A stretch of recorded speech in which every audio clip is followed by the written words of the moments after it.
This wasn't a battle you'd find on any map. No tanks rolling down the street. No artillery thundering overhead. No massive airstrikes lighting up the sky.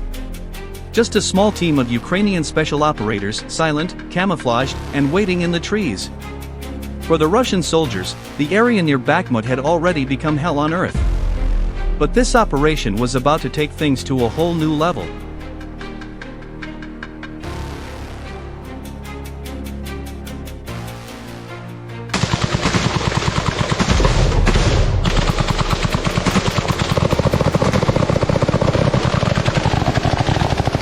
In early 2023, a Russian unit was about to walk straight into the arms of death without ever seeing it coming.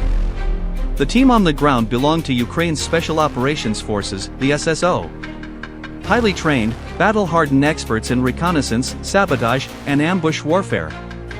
They'd been watching the same path for days, logging Russian movements, counting personnel, timing patrols. Waiting for the moment the enemy got complacent. And now the trap was set. But the operators weren't completely alone. They had eyes in the sky. Through the grainy white-hot of the thermal drone camera, a convoy of Russian vehicles and infantry, at least a dozen strong, was spotted weaving through the woods just outside a rural position north of Bakhmut. They were armed, but scattered. No spacing.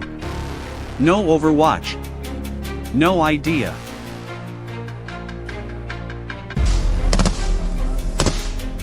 Товарищ!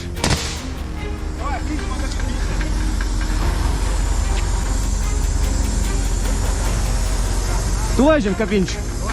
Savre! This wasn't just a lucky catch. It was a deliberate setup. The SSO had chosen the terrain carefully. A natural L-shaped choke point formed by tree cover and a rise in elevation made the perfect kill zone.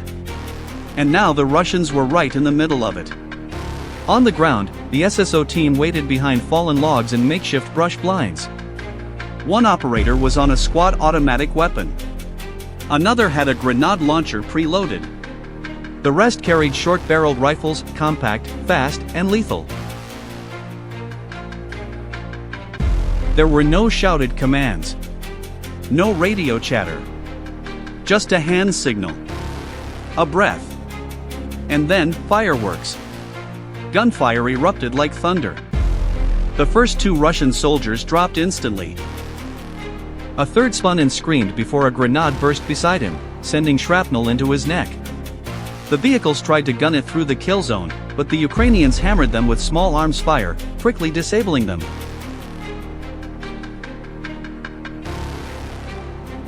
From the drone feed, it looked surgical. But on the ground, it was total chaos. One Russian soldier tried to dive behind a tree. He never made it. A clean shot punched straight through his chest. Another stumbled backwards into the woods, firing his AK blindly behind him, hoping to escape. But a round from a Ukrainian rifle quickly caught up to him. The ambush was over in less than 90 seconds. Not a single Ukrainian was hit.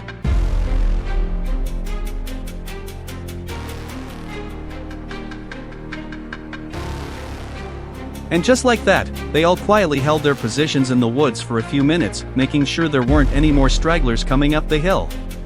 With the drone overhead confirming no more heat signatures in the area, the Ukrainians pushed out from their positions and began searching the bodies in vehicles. The forest was completely quiet. No more gunfire. No movement. Just smoke, dirt, and the cooling bodies of Russian soldiers.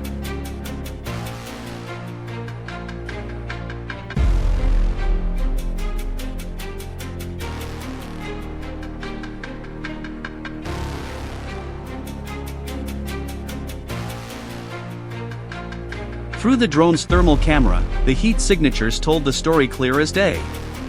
Bodies scattered along the tree line like broken chess pieces. But the SSO team didn't stick around to celebrate. There was no way to know if one of the Russian soldiers had managed to call for reinforcements. They quickly swept the area under drone overwatch, grabbing intel off the bodies, radios, maps, notebooks, phones, even patches. Every scrap of data could lead to their next ambush.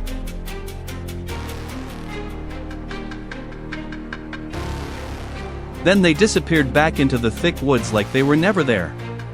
Back at the SSO forward base, the footage from the overhead drone was downloaded and analyzed frame by frame. What they found confirmed what they already suspected. This wasn't an elite Russian unit. It was a mix of poorly trained infantry and Wagner mercenaries. Their spacing was non-existent. Their reaction time was slow. And worst of all, they walked straight into a terrain choke point without ever sending a scout.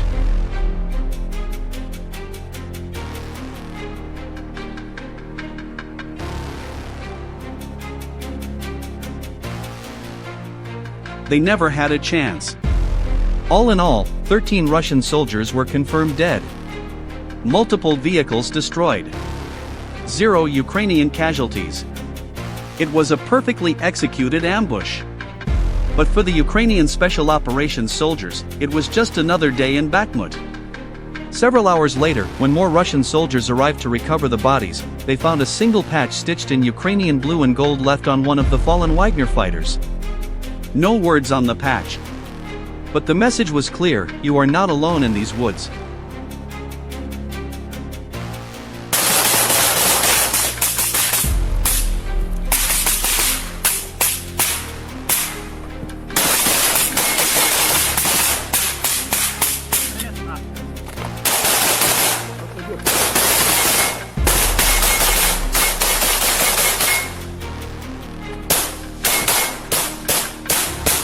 It was still dark.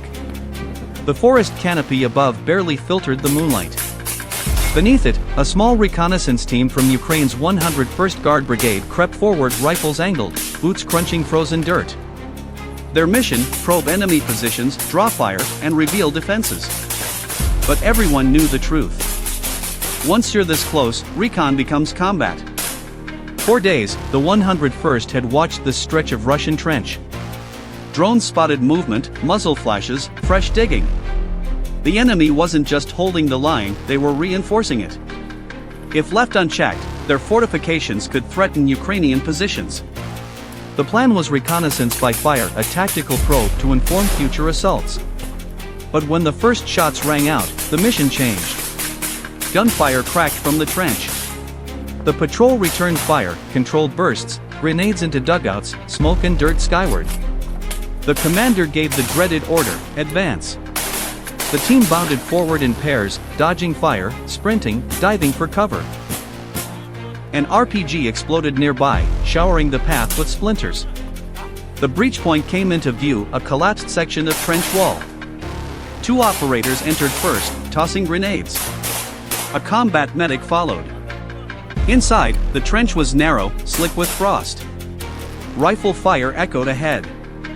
Suddenly, a point man dropped, hit in the lower back and pelvis. Blood pooled rapidly. The medic moved fast, shielding the casualty, applying a tourniquet, hemogauze, and a pelvic binder, all under fire. Smoke canisters provided cover. With a teammate's help, the wounded soldier was dragged to safety. His vitals held.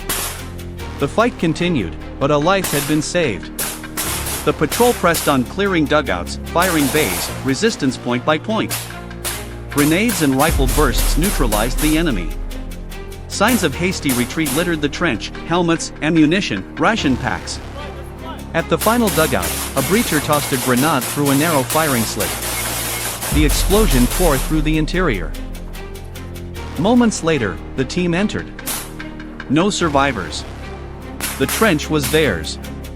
The commander confirmed via radio: position clear. The medic returned to the casualty, now stable enough to be moved.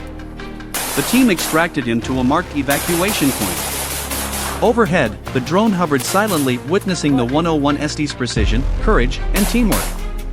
This wasn't a sweeping offensive. It was one trench, one position. But each trench taken denies the enemy safe ground.